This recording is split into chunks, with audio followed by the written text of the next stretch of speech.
જય હિન્દ વિદ્યાર્થી મિત્રો, welcome back to Veer academy. આજના વિડીયોમાં આપણે પીટીસી એડમિશન 2026 અંગે જે લેટેસ્ટ માહિતી આવી છે એમના વિશે માહિતી મેળવવાના છે. તો દરેક વિદ્યાર્થી મિત્રો જે છે આ વિડીયો જે છે એને છેલ્લે સુધી જોજો. તો આ વિડીયોમાં આપણે પીટીસી અને બીએ જે છે બંને એકસાથે જે છે થઈ શકશે એના વિશે માહિતી મેળવીશું અને તેમની ડિગ્રી વેલિડ ગણાય કે કેમ. આ ઉપરાંત પીટીસીના ફોર્મ જે છે ફરી ભરી શકાશે, એટલે કે પીટીસીના એડમિશન ફોર્મ જે છે રીઓપન થશે, નવું ટાઈમ ટેબલ ક્યારે આવશે, મેરિટ લિસ્ટ જે છે એ ક્યારે આવવાનું છે. આ ઉપરાંત છેલ્લે આપણે પીટીસી એડમિશન પ્રક્રિયા કેમ અટકી છે.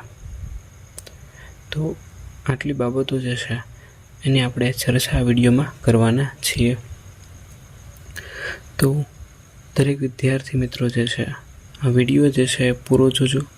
દરેક વિદ્યાર્થી મિત્રોને આ માહિતી ખૂબ જ ઉપયોગી થવાની છે. તો શરૂઆત કરીએ. પીટીસી અને બીએ જે છે એ બંને એકસાથે થઈ શકે કે કેમ. તો બંને કોર્સ એવા છે જે તમે 12 પાસ પછી કરી શકો. તો પીટીસી માટે જે એડમિશન પ્રોસેસ છે શરૂ છે. બીએમાં પણ જે છે જીકાસ પોર્ટલ ઉપર જઈને તમે જે છે એડમિશન લઈ શકો છો. હાલ જે છે એનું પ્રતિ પ્રોસેસ છે શરૂ જ છે, એડમિશન પ્રોસેસ છે શરૂ છે. તો પીટીસી અને બીએ બંને એકસાથે થઈ શકે કે નહીં. તો હા, પીટીસી અને બીએ બંને એકસાથે થઈ શકે. કઈ રીતે? તો બીએ એટલે કે બેચલર ઓફ આર્ટ્સ તમે જે છે બાબા સાહેબ આંબેડકર યુનિવર્સિટી જે છે એમાં તમે એક્સટર્નલમાં છે ફોર્મ ભરી શકો અને એ કરી શકો. અને પીટીસી જે છે એ તમારે રેગ્યુલરમાં છે કરવાનું.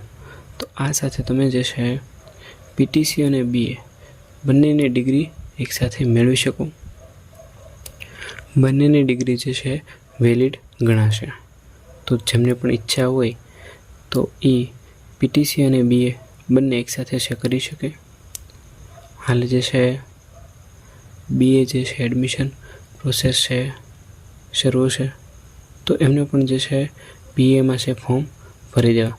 જીકેએસ પોર્ટલ ઉપર હવે ટૂંક સમયમાં જે છે ભરતી પ્રક્રિયા પૂર્ણ થવાની જ છે, એટલે વહેલી તકે જે છે એડમિશન મેળવી લેવું. ચાલો ત્યારબાદ આગળ વાત કરીએ. શું પીટીસીના ફોર્મ ફરી ભરી શકાશે?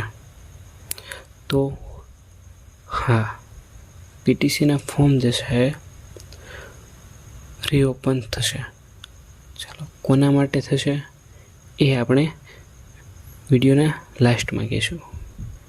તો દરેક વિદ્યાર્થી મિત્રો જે છે છેલ્લે સુધી બન્યા રહો. એના પછી નવું ટાઈમ ટેબલ.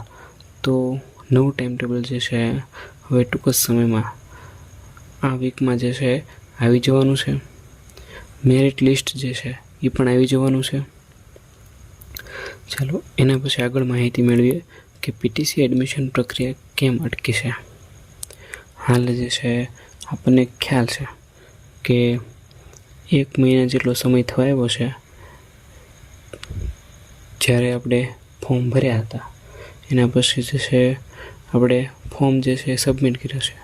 તો એના પછી જે છે આ એડમિશન પ્રોસેસ અટકી છે. તો એનું કારણ શું છે? તો આપણે આના વિશે થોડી ઘણી માહિતી આપણે આગળ મેળવી છે. તો આજે એની વિશે આપણે ડિટેલ્સમાં માહિતી મેળવીએ. તો આપણને ખ્યાલ છે કે એડમિશન ફોર્મ જે છે ભરવાના શરૂ થઈ ગયા હતા અને એની જે પ્રોસેસ છે પૂર્ણ થઈ ગઈ હતી. મેરિટ લિસ્ટ જે છે આવવાનું બાકી હતું, તો ત્યાંથી જે છે પ્રોસેસ અટકી છે. તો હાલ જે દિવ્યાંગ ઉમેદવાર છે તો એમણે જે છે કોર્ટ મેટર એટલે કે જે છે એમણે અરજી કરી છે કે જે કોલેજ છે તો એમાં 75% જે કેટેગરીમાં આવતા હોય એ જે છે એમને થોડો ઘણો લાભ છે મળતો હોય છે કેટેગરીનો. તો એ લોકોએ એવી પણ અરજી કરી છે કે જે 40% વધુ જે દિવ્યાંગ છે તો આ ઉમેદવારોને પણ જે છે આ લાભ છે મળવો જોઈએ. તો એટલા માટે જે છે એમણે કોર્ટમાં અરજી કરી છે કે અમને પણ જે છે લાભ છે મળે, એટલે કે જેમને 40% જે દિવ્યાંગતા ધરાવે છે તો એ લોકોને પણ જે છે એડમિશન પ્રોસેસ છે એમાં ભાગ લેવા મળે. તો આગળ આપણે એક ટોપિક જે છે ધ્યાનમાં લીધો હતો કે એડમિશન ફોર્મ જે છે રીઓપન થશે, ફરી શરૂ થશે. તો દરેક વિદ્યાર્થી માટે આ જે ફોર્મ જે છે ફરી શકાશે નહીં. માત્ર જે દિવ્યાંગ ઉમેદવારો છે એના માટે પોર્ટલ પર ફરી વખત જે છે ફોર્મ શરૂ થવાના છે, તો એ લોકો છે ભરી શકશે. તો આ હતી કોર્ટ મેટર આખી. તો કોર્ટ મેટરના લીધે જે છે આખી પ્રોસેસ છે અટકી છે. તો હાલ જે છે આ સોલ્યુશન થઈ ગયું છે, એટલે ટૂંક જ સમયમાં હવે જે છે સરકાર દ્વારા નવું ટાઈમ ટેબલ આવવાનું છે. નવું ટાઈમ ટેબલ આવશે એટલે તરત એડમિશન પ્રોસેસ જે છે એનું આગળનું કામ છે શરૂ થશે. તો કોઈને કાંઈ પણ પ્રશ્ન હોય તો તમે જે છે કોમેન્ટમાં છે જણાવી શકો છો. એનો જવાબ તમને જે છે કોમેન્ટમાં મળી જશે. તો આ માહિતી જે છે તમને કેવી લાગી છે જણાવજો. જો તમને માહિતી ગમી હોય તો વિડીયો લાઈક કરજો. જે મિત્રો નવા છે તો એ ચેનલને સબસ્ક્રાઈબ કરજો, જેથી આવી નવી માહિતી આવે તો તમને જે છે તરત નોટિફિકેશન મળી રહે.